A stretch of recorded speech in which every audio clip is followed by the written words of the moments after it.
जय हिंद दोस्तों, जय हिंद बच्चों। स्वागत है आपका एलन ग्रुप IAS बढ़िया में। और आज हम लोग फिर एक न्यू टॉपिक के साथ आए हुए हैं और टॉपिक है हमारा पशुपालन। क्या चीज? पशुपालन। अच्छा, पिछला क्लास में हम लोगों ने ये जाना था कि आखेट एवं संग्रहण क्या होता है।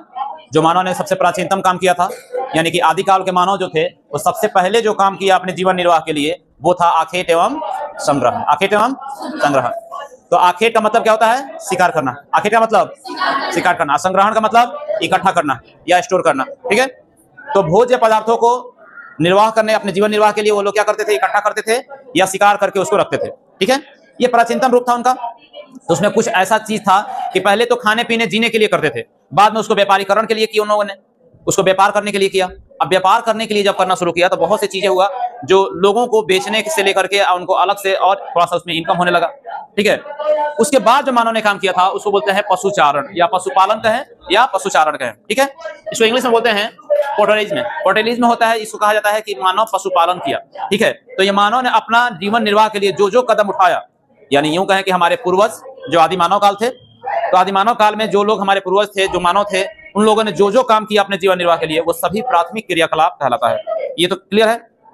प्राथमिक क्रियाकलाप डायरेक्ट निर्भर होता है किस पे? प्रकृति पर। किस पे? प्रकृति पर। प्रकृति से ही सब कुछ हम लोग का हो रहा था। ठीक है। यानी कहा जाए कि पूर्ण रूप से प्रकृति पर निर्भर होकर मानव जीवन जीना सीखा है। ठीक है। अब चलो यहां बात करते हैं कि पशुचारण क्या होता है। तो पशुचारण को कहा जाता है कि इसमें पशुओं को पालतू बना करके रखा जाता है, अब उनको चराया जाता है। तो पशुचारण का मतलब होता है कि पशुओं को पालतू बना करके चराना, पशुओं को पालतू बना करके चराना। अब ये जो पशुचारण होता है ये दो तरह से होता है। एक को बोलते हैं चलवासी पशुचारण, जिसको नोमैडिक हार्डिंग कहते हैं, और दूसरा होता है वाणिज्य पशुचारण या पशुधन। ठीक है।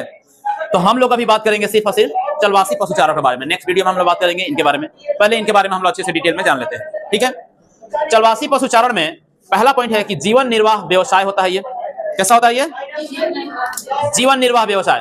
जीवन निर्वाह व्यवसाय से मतलब होता है कि जो अपने जीवन को जीने के लिए, अपने जीवन को निर्वहन करने के लिए जो व्यापार किया जाता था वो इसके लिए चलवासी पशुचारण का प्रयोग किया गया। लोग बहुत सारे पशुओं को लेकर के निकल पड़ते थे चराने के लिए, और उस पशुओं को चरा चरा के बड़ा करते थे, उनसे दूध बेचते थे, फिर उनको किसी और के पास बेचते थे, तो उससे बहुत सारे धन अर्जित करते थे। वो तो एक तरह से व्यापार करते थे ना। तो अपने व्यापारिक व्यवसायों को बेहतर बनाने के लिए या अपने जीवन निर्वाह के लिए जो काम किए वो कहलाता है आपका चलवासी पशुचारण का पहला कंडीशन। दूसरा, पशुपालक चारे व पानी के खोज में एक स्थान से दूसरे स्थान तक घूमना।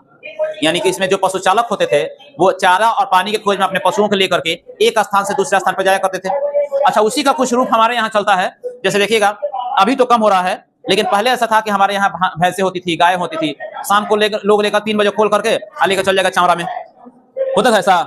चावड़ा में लेके गया, वहां पर खूब शाम तक 5 बजे तक 6 बजे तक वहां घूम घूम कर चराया, इधर उधर चरा के आप फिर शाम को लेकर के आके अपने घरों को उसको रख देते थे।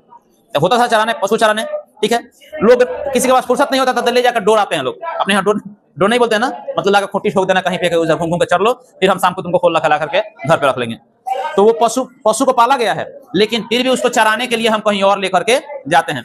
अच्छा, क्या हर रोज एक ही जगह पर जाते हैं? नहीं। जैसे एक जगह पे गए, वहां चारा खत्म हो गया, अब दूसरे जगह पे जाएंगे, वहां चारा खत्म हो गया, अब तीसरे जगह पे जाएंगे। तो यानी जहां जहां चारे होंगे उसके लिए वहां अपने पशुओं को लेकर के जाते हैं। तो हम लोग छोटा छोटा काम करते हैं, लेकिन घर से गए खिला के लेकर गए, फिर इधर गए घर से खिला के लेकर गए, फिर इधर गए खिला करके फिर घर लेकर गए, ऐसे होता था। लेकिन जब बड़े रूप में करना होता था तो इतने क्षेत्र काफी नहीं था, इसीलिए लोग बड़े स्तर पे जब इसको व्यापारिक स्तर पे करने लगे तो लोग अपने पशुओं का 20, 25, 50, 100, 200, 150, 200, 300, 500, 1000 पशुओं को लेकर के एक साथ निकल पड़ते थे। तो एक क्षेत्र में निकले, बढ़िया में रहे, उसके बाद से गोपालगंज चले गए, सिवान चले गए, छपरा चले गए, पटना चले गए, ऐसे ऐसे क्षेत्र जहां जहां उनको चारे समझ में आता था वैसे वैसे क्षेत्र में वो लोग जाते रहते थे। अब देखो, तो चारा कहां पे मिल सकता है? वहां पे मिल सकता है जहां पे मौसम उसके अनुकूल होगा। जैसे ज्यादा जहां पे बरसात का मौसम जब आता है तो उस समय चारा ज्यादा से ज्यादा उगता है, होता है ना जी। तो जहां जहां पे वैसा मौसम आता है वहां पे लोग अपने मौसमी प्रवास करते थे। यानी कि मौसम के अनुसार, जैसे यहाँ ज्यादा गर्मी हो गया तब यहाँ चारा ज्यादा नहीं मिलेगा, लोग दूसरे इलाका में पहुंच जाएगा। फिर वहां चारा खत्म होगा, जब तक इधर फिर बरसात या ठंडा आ जाएगा तब तक इधर चारा फिर से आ जाएगा, फिर उस छोड़कर फिर यहाँ आ गए। फिर यहाँ से पता चला कि यहाँ गर्मी है, यहाँ चारा खत्म, तो दूसरे इलाके में फिर पता करेंगे कि और कौन सा इलाका है जहाँ पे ठंडी पड़ रहा है, जहाँ पे बर्फ पड़ रहा है, जहाँ पे बरसात हो रही है, तो जहाँ पे पानी की सुविधा बेहतर है वहाँ चारा मिलेंगे। तो अपने पशु को फिर लेकर हम कहाँ चले गए? वहाँ पे जहाँ पे चारा मिल रहा है। तो मतलब चारे और पानी की खोज में लोग अपने पशुओं के साथ स्थान बदलते रहते थे। ये चलवासी का मतलब होता है चलते हुए अपने पशुओं को चराना। ठीक है, चलते हुए अपने पशुओं को, उसको क्या बोलते हैं, चलवासी पशु चारण। ठीक है, तो लोग चलते हुए यानी कि हर समय अपने स्थान को बदलते रहते थे। क्यों? चारे और पानी की खोज में, चारे और पानी की खोज में। दूसरा, ये मौसमी प्रवास करते थे। अभी मैंने बताया कि मौसम के अनुसार ये प्रवास करते थे। एक मौसम में यहाँ रहे, दूसरे मौसम में वहां रहे, तीसरे मौसम में वहां रहे, यानी जहां चारा वहां चलवासी पशु चारण, जहां चारा वहां चलवासी पशु चारण। और हर मौसम में अलग अलग जगह पर चारा मिलेगा। हमारे यहाँ क्या एवरग्रीन मौसम है? क्या हर मौसम में चारा मिल सकता है? नहीं। कोई ऐसा मौसम आता है जहां पे चारा हमको नहीं, उस समय चारा नहीं हो पाता है। कोई ऐसा मौसम आता है जब चारा हमारे यहाँ ज्यादा होता है। तो जहां पे चारा वाला मौसम रहेगा, जहां पे चारा ज्यादा होगा, चारे मतलब अरे घास फूस हरियाली, यही सब ना खाते हैं सब पशु, तो ये सब चीजें जहां होगी चलवासी पशु चारण वहां पे होगा। लोग अपने पशुओं को लेकर चराने के लिए वहां चले जाते थे। ठीक है, तो उस समय इनको कहा जाता था, जो मौसमी प्रवास करके अपने पशुओं को लेकर जाते थे, उनको कहा जाता था गुज्जर बकरवाल। ये एक जाति होता है, पहाड़ी रूप में इसको कहा जाता है, पहाड़ी क्षेत्र में कहा जाता है इसको गुज्जर बकरवाल। तो गुज्जर बकरवाल पहाड़ी क्षेत्र में उन लोगों को कहा जाता था जो मौसमी प्रवास करके अपने पशुओं को एक जगह से दूसरे स्थान पर ले जाके चराया करते थे। ठीक है, प्राकृतिक रूप से पाले जाते हैं और विशेष देखभाल नहीं होता है। चलवासी पशु चारण में जो पशु पाले जाते हैं उनका विशेष देखभाल नहीं होता है। विशेष देखभाल करने का मतलब है कि उनको ठंडा लग रहा है, गर्मी लग रहा है, पंखा चला दिए, नहला दिए, साबुन से उसको धो दिए, तबियत खराब हुआ दवा खिला दिए, ऐसा उनके साथ कोई सुविधा हम लोग नहीं देते हैं। चल रहे हैं उसी में अपना खुद से ख्याल रख रहे हैं। गर्मी लग रहा है तो कहीं पानी में लोटा उठा के पूरा ऐसे नहा लेती है, सब ऐसे ही भैंस सब ऐसे ही डूब गया। प्यास लग रहा है जाकर पोखर में से पानी पी लिया। ये क्या हो, उनका अपना ही हैबिटेट है। ठंडी लग रहा है, किसी कोई भी पहाड़ी वहाड़ी का कुछ गुफा टाइप का कुछ दिखा, कहीं पे घुस गई, किसी जंगल के झाड़ में घुस गई, उसमें बैठ गई चुपचाप से, तो ये उनका था। लेकिन अभी देखिए हमारे यहाँ जैसा हम लोग के यहाँ जो गाय हैं, हम लोग कितना ख्याल रखते हैं उसका, हर तरह से ख्याल रखते हैं। पंखा लगा कर रखते हैं कि उसको गर्मी ना लगे, ठंडी आता तो खूब बेहतर उसको कपड़ा चट्टी उट्टी सब ये सब पहना देते हैं कि उसको गर्मी ना ठंडी ना लगे। खाने में उसको बेहतरीन से बेहतरीन चीज घर से दाल बना के देते हैं ताकि बेहतर से बेहतर दूध हो सके, बेहतर से बेहतर अपने बच्चों का पालन कर सके। वो थोड़ा सा सर्दी खांसी हो गया तो तुरंत डॉक्टर को बुला के दिखाते हैं, होता है ना। लेकिन ये सब चीजें इनके साथ नहीं होता है। जो चलवासी पशुचारण होते हैं इनमें विशेष देखभाल नहीं है और ये प्राकृतिक रूप से पाले जाते हैं। प्राकृतिक रूप से पाले का मतलब कि ये बस प्रकृति के अनुसार चलते चले जाएंगे, प्रकृति से ही सब कुछ हासिल करेंगे, उन्हीं से खाएंगे, उन्हीं में रहेंगे, उन्हीं में पिएंगे और उन्हीं पे रेंगते रहेंगे। समझा गया? एक समय में विभिन्न पशु रखते हैं, एक समय में विभिन्न पशु रखते हैं। यानी कि इसमें देखो, इसमें जरूरी नहीं है कि सिर्फ गाय रहेंगे, जरूरी नहीं है कि सिर्फ भैंस ही रहेंगे, जरूरी नहीं कि बैल ही रहेंगे, जरूरी नहीं कि बकरी ही रहेंगे। ये बहुत तरह के पशुओं को एक साथ लेकर के निकल पड़ते थे। कोई स्पेशल नहीं है कि गाय ही गाय होगी या भैंस ही भैंस होगी, बैल ही बैल होगा, बकरी ही बकरी होगी, नहीं, ऐसा कुछ नहीं था। ये बहुत तरह के पशुओं को एक साथ लेकर के निकल पड़ते थे और सब एक साथ चरते चले जाते थे, बड़े होते जाते थे, लोग बेचते जाते थे, करते जाते थे, उनका व्यवसाय बढ़ते जाता था।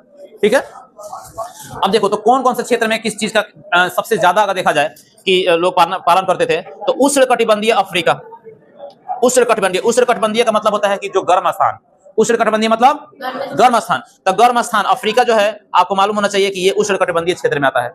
और उष्णकटिबंधीय यहाँ पे जो पशु सबसे ज्यादा पाले जाते हैं वो होता है गाय और बैल। गाय और बैल, ये दो पालतू जानवर अफ्रीका में उष्णकटिबंधीय क्षेत्र में सबसे अधिक पाले जाते हैं चलवासी पशुचारण के द्वारा। क्लियर?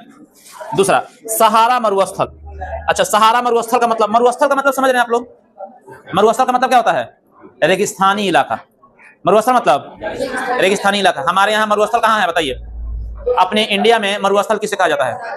राजस्थान सबसे बड़ा मरुस्थल है। अगर पूरे विश्व में कहा जाए कि सबसे बड़ा मरुस्थल कहाँ है तो वो है सहारा मरुस्थल। पूरे विश्व में सबसे बड़ा मरुस्थल कहाँ है? सहारा मरुस्थल। ठीक है, सहारा मरुस्थल क्यों माना? पहले सहारा बहुत बड़ा एक जंगल हुआ करता था, बहुत बड़ा एक नदी का किनारा हुआ करता था, लेकिन वो कैसे मरुस्थल में बदला, कभी समय मिला तो फिर उस पर भी एक वीडियो मैं बनाऊंगा। ठीक है, फिलहाल ये समझिए कि सहारा मरुस्थल जो एकदम रेगिस्तानी और सूखा इलाका होता है, यहाँ पे जो चलवासी पशुचारण किए जाते हैं उनमें होते हैं भेड़, बकरी और ऊंट। ये मुख्य रूप से यहाँ पे पाले जाते हैं। जो पर्वतीय क्षेत्र होता है उन क्षेत्रों में होता है याक, लामा, ध्रुव रेडियर। ये तीन ऐसे जानवर हैं जिन्हें पर्वतीय क्षेत्र में चलवासी पशुचारण के द्वारा पाला जाता है। ठीक है, चलवासी पशुचारण जहां पे लोग अपने पशुओं को लेकर के एक स्थान से दूसरे स्थान पर चारे और पानी की खोज में चलते रहते हैं, जाते रहते हैं और अपने स्थान को बदलते रहते हैं। ठीक है, मुख्य रूप से ये मौसमी प्रवास करते हैं और जो मौसमी प्रवास करते हैं पहाड़ी क्षेत्र में उनको गुज्जर और बकरवाल कहा जाता है। इनकी विशेष रूप से देखभाल नहीं होती है, प्राकृतिक रूप से पाले जाते हैं। एक समय में बहुत तरह के पशु ये पाल सकते हैं और उष्णकटिबंधीय में ये गाय बैल पालते हैं अफ्रीका में, सहारा मरुस्थल में भेड़ और बकरी और ऊंट प्रसिद्ध है और पर्वतीय क्षेत्र में याक, लामा और ध्रुव रेडियर प्रसिद्ध है। कोई दिक्कत?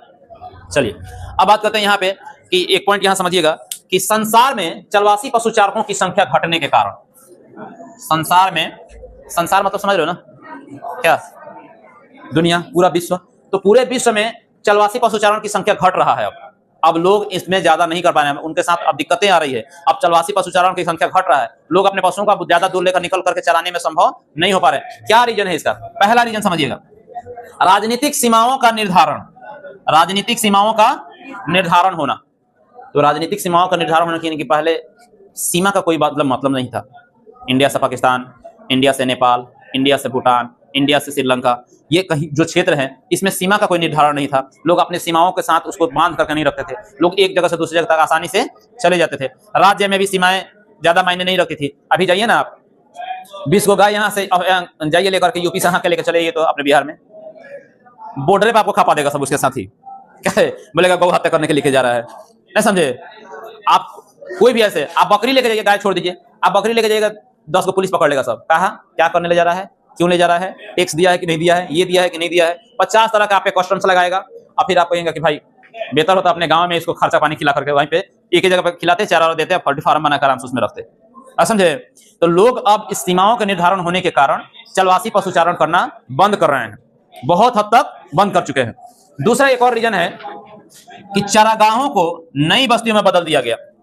पहले बस्तियां कम थी क्योंकि लोग कम थे, इसलिए जितने भी चारागाह थे वो बड़े बड़े चारागाह हुआ करते थे, पशु आसानी से चलती से बढ़िया से चारा उनको अवेलेबल होता था। अब उन बस्तियों को, चारागाहों को काट करके, जंगलों की सफाई करके वहां नई बस्तियां बना दी जा रही है। तो चारागाह वाला क्षेत्र खत्म हुआ कि नहीं हुआ? तो जब चारागाह का क्षेत्र खत्म हो जाएगा तो उन क्षेत्रों में अब चलवासी पशुचारण हो पाएगा? नहीं हो पाएगा। तो ये दो मेन रीजन है जिसकी वजह से पूरे संसार में चलवासी पशुचारण की संख्या घट रहा है। 2 नंबर के लिए आपसे सवाल पूछ सकता है, इस संसार में चलवासी पशुचारण की संख्या घटने के कारण क्या क्या है? तो पहला राजनीतिक सीमाओं का निर्धारण होना, और दूसरा चारागाहों को नई बस्तियों में बदल जाना। ठीक है, अब यहाँ मैप से एक चीज और आपको बता दूं कि कौन कौन सा ऐसा क्षेत्र है जहां पे चलवासी पशुचारण मुख्य रूप से किया जाता है। तो आपको तो ये मालूम है कि ये जो क्षेत्र होता है 23.5 डिग्री से 23.5 डिग्री के बीच में, यानी कि यहाँ कर्क रेखा और मकर रेखा के बीच, कर्क रेखा और मकर रेखा के बीच का जो क्षेत्र होता है उसको कहते हैं उष्णकटिबंधीय क्षेत्र। क्या बोलते हैं उसको? तो उष्णकटिबंधीय क्षेत्र होता है, यानी कि इसके बीच में जितना भी देश है वो सब गर्म स्थान है। जितना भी देश है सब क्या है? गर्म स्थान है। और 23.5 डिग्री से नीचे, यानी कि यहाँ पे मकर रेखा से नीचे और कर्क रेखा से ऊपर, मकर रेखा से नीचे और कर्क रेखा से ऊपर जितने भी देश हैं वो सब शीतोष्णकटिबंधीय है। कैसा है? शीतोष्णकटिबंधीय। शीतोष्णकटिबंधीय का मतलब होता है शीतकालीन वाला क्षेत्र, जहां पे ठंडी ज्यादा है, बर्फ ज्यादा है, ठंडी इलाका है। क्लियर? तो कहां पे आप याद रखिएगा, यहां पे मैंने बताया ना अभी उष्णकटिबंधीय अफ्रीका। अफ्रीका आप देखिए कहां पे है, यह है अफ्रीका, यहाँ पे इनके बीच में आ रहा है, इनके बीच में, ये उष्णकटिबंधीय क्षेत्र में है। तो यहाँ पे मुख्य रूप से किया जाता है, यहाँ पे होता है, ये सब क्षेत्र हो गया, यहाँ पे किया जाता है, ये यहाँ पे कुछ क्षेत्र में किया जाता है, ये नीचे वाला क्षेत्र जो है यहाँ पे ये पहाड़ी क्षेत्र है, यहाँ पे किया जाता है। तो ये कुछ ऐसा जगह है, ये मुख्य रूप से यूरोप की तरफ, अफ्रीका की तरफ, और यहाँ सहारा मरुस्थल की तरफ। सहारा मरुस्थल आपको इधर मिलेगा। ठीक है, तो इन सारे क्षेत्रों में मुख्य रूप से चलवासी पशुचारण किया जाता है। ठीक है, मैप से 2 बातें हमेशा याद रखिएगा, 23.5 डिग्री और 23.5 डिग्री के बीच में इसके सामने ये जितने भी देश आते हैं वो सारे देश उष्णकटिबंधीय क्षेत्र कहलाते हैं। हम इस चैप्टर में बहुत जगह पे इस बात का जिक्र करेंगे, शीतोष्ण क्या है और उष्णकटिबंधीय क्या है। शीतोष्णकटिबंधीय और उष्णकटिबंधीय, उष्ण का मतलब होता है गर्मी और शीतोष्ण का मतलब होता है ठंडी। तो सबसे नीचे भी ठंडी और सबसे ऊपर भी ठंडी, और बीच में याद रहेगा ऐसे। इधर कोई दिक्कत नहीं है। चलिए, उम्मीद है आपको ये क्लास समझ में आया है। अगर फिर भी अगर कोई दिक्कत है तो कमेंट सेक्शन में जाकर कमेंट करिएगा, और इस बार को हम या तो कमेंट सेक्शन में ही जवाब देंगे, नहीं तो नेक्स्ट वीडियो में फिर हम उस पर कुछ और चर्चा करके उसके बारे में जवाब देंगे। ठीक है, तब तक जय हिंद।